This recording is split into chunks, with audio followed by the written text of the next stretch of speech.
Sveiki visi, šventinis laikotarpis, aš tą progą pasipuošęs, bet nereiškia tai, kad šventės krepšinio nėra.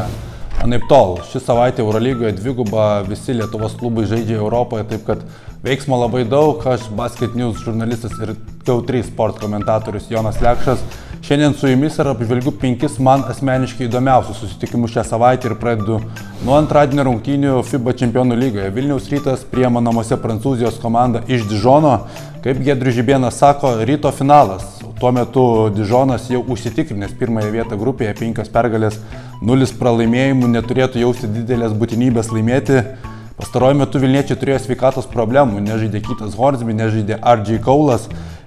Tuo metu Dižone Rytas tikrai buvo arti pergalės, bet rungtynių pabaigoje paleido rungtynės.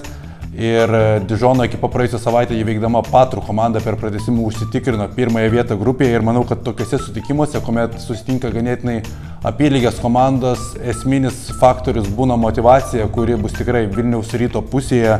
Bus labai įdomu pamatyti, kaip atrodo Dižono komandai Amadas Keiveris, kuris prisijungė jau sezono eigoje prie komandos praėjusio sezono LKL MVP. Vis dėlto manau, kad Rytas netriuškins varžovų, bet iškovos pergalę.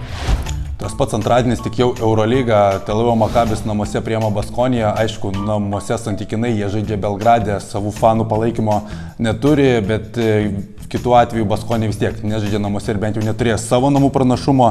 2 turnyrinės lentelės kaimynai, abu fiksuoja balansą pergalių ir pralaimėjimų identišką 8-6.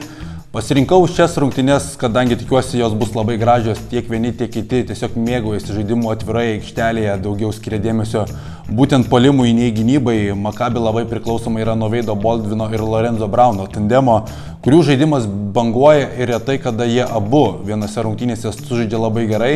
Kitais atvejais, kai šis tandemas žaidžia aukščiausių lygių, varžovams būna labai sudėtinga.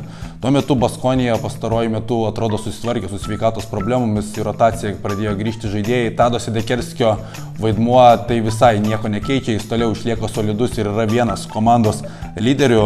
Duško Ivanovičius toliau atrodo gerai tvarkosi su Vitorijos Baskonija, kuri pastaruoju metu nors ir patyrė porą pralaimėjimų, bet ir yra aukštumoje. Baskams nelengvas tvarkaraštis, reikia pasakyti ir tai, sekmadienį jie dar Barcelonoje žaidžia ACB lygos rungtynės, čia jau antradienį turės žaisti Eurolygą, taip kad tokiu krūviu žaisti tikrai neilgiausias atsarginį žaidėjų suolą turinčiai komandai gali būti nelengva ir prognozuoju, kad Makabis rezultatyviose rungtynėse iškovos pergalę. Trečiadienis ta pati Eurolyga ir Stambulo Fenerbahčė, Kauno Žalgiris, mūsų akis į tai. Šaras Šarūnas grįžo, Kazys Maksvytis liko, neįtikėtina praėjusią savaitę trenerių kaita Stambulė įvyko, tuo metu Kaune arti to buvęs Kazys Maksvytis išsaugojo savo kėdę, žaidėjai jį užstojo ir tą reakciją jau pamatėme sekmadienio rungtynėse prieš Vilniaus Wolves. 55 praleisti taškai, tai yra geriausias sezono rezultatas Žalgirio. Bet reikia pripažinti ir tai, kad Žalgiris šį sezoną yra nelaimėlis, kalbant apie Eurolygos klubus. Dar viena ekipa būtent prieš mačą su jais pakeitė trenerį ir tai labai stipriai apsunkina trenerių darbą ruoštis rungtynėms, o ypatingai, kai kitoje aikštės pusėje yra Šarūnas Jasikevičius, kuris praėjusiais metais, praėjusią sezoną atkrintamosiose su Barcelona parodė, kaip yra gerai išskautinęs visą Žalgirio trenerių štabą, kaip pažįsta kiekvieną krepšininką ir nors pats Šaras savo, kad didelių pakeitimų komandoje dar nespėjo padaryti, bet vien ta motyvacija atsiradusi per naują Fenerbahčę klubo žaidėjo akise akivaizdžiai matėsi su Monako ekipa, visai kito lygio gynyba, net ir tas pats Scottie Wilbekinas, kuris kartais pritingi gynyboje gynėsi kaip už 2 žaidėjus. Galime tikėtis Žalgiryje tikrai reakcijos tos po praėjusios savaitės įvykių, bet Fenerbahčė su Šarūnu Jasikevičiumi irgi nemiega, nesnaudžia. Tai yra aukščiausio kalibro komanda, kuri kelia tikslą patekti į finalo ketvertą, taip kad manau, kad vien didesnių pastangų ir geresnės motyvacijos Žalgiriui neužteks pasiekti pergalę Stambule.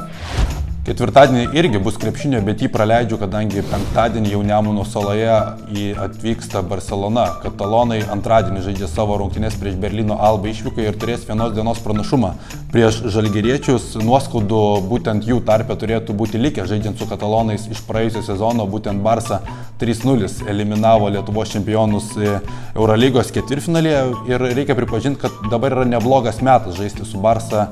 Rodžeris Grimau pats paminėjo, kad yra sunkiausia atkarpa sezone, klubas. Barcelonos tikrai gerai pradėjo sezoną, galbūt net per gerai, kažkam tai buvo netikėta, bet pastaruoju metu sunkiai randa raktus į pergalės, atrodo, kad stringa, ypatingai puolimas, banguoja Tomašo Satoranskio žaidimas, sunkiai funkcionuoja perimetro ir priekinės linijos, taip kad tikrai galima šiuo metu kautis su Katalonijos komanda, ypatingai namuose, nors tas namų pranašumas šį sezoną Žalgiriui retai kada tampa persvara, taip kad gali būti ir esminis faktorius, kad Barça vieną dieną ilgiau ilsėsis, visgi tikiuosi, kad Berlyno Alba duos svečiams iš Barcelonos gerą kovą ir ten katalonai negalės ilsinti savo krepšininkų. Galvoju, kad Žalgiris išlaikys tą gerą reakciją po šios praėjusios savaitės įvykių. Penktadienį įvyko tas žaidėjų susirinkimas, kaip jau minėjau, prieš Vilniaus Vilkus. Mes pamatėme tą akivaizdų vaizdą, neaišku, kaip baigsis rungtynės trečiadienį su Stambulo Fenerbahče, bet prie savų fanų tikiuosi pamatyti seną gerą praėjusio sezono Žalgirį, kuris lupasi dėl kiekvieno aikštelės centimetro, įvelia varžovus į gynybinį krepšinį ir galiausiai pabaigoje sprendžia rungtynės, taip kad tikiuosi tokių rungtynių penktadienį ir Žalgirio pergalės keliais taškais. Šią savaitę užbaigiu šeštadienio rungtynėmis vietinėme fronte. Vilniaus Wolves prieš 7bet Lietkabelį, tiek vieni, tiek kiti šią savaitę žaidžia ir Europoje, bet būtent tarpusavio akistata man yra žymiai įdomesnė, kadangi visi dar dabar atsimename tą susitikimą Panevėžyje, pirmoji sezono akistata, kuomet Artur Žagaras patyrė tą nelemtą traumą, nubraukusi visą jo sezoną ir ten pergalę šventė 7bet Lietkabelis po 2 pratęsimų, vienas gražiausių sezono rungtynių iki šiol. Reikia pripažinti, kad daug pasikeitė nuo to laiko. Komanda dar tuomet 7bet Lietkabelį treniravo Robertas Štelmacheris, Nenadas Čanakas atvykęs davė tikrai gerą teigiamą impulsą iš pradžių, tačiau dabar panevėžiečiai sunkiai lipa iš pralaimėjimų liūno, bet reikia tą patį pasakyti ir apie Vilniaus Wolves. Po geros atkarpos jie tikrai yra įstrigę, įkritę į duobę, prie to prisideda ir abiejų komandų sveikatos problemos, bet po truputį žaidėjai grįžta. 7bet Lietkabelis pagaliau sulaukė Pauliaus Valinsko, kuris yra labai svarbus kūnas perimetro linijoje, ypatingai kai komandai jau paliko ir Donatas Sabeckis. Taip kad tikiuosi, kad tai bus šventinis mačas, visi pamatysime gražų reginį ir mano prognozija, kad vėl laukia itin rezultatyvios rungtynės ir po atkaklios kovos šį kartą pergalę švęs Vilkai. Na ką, ačiū, kad stebite, ačiū, kad žiūrite ir dabar belieka palinkėti gražių švenčių. Galbūt pasimatysime tarpušvenčių, galbūt jau naujaisiais metais, taip kad mano palinkėjimas likite sveiki, stebėkite krepšinį ir mylėkite gyvenimą. Iki.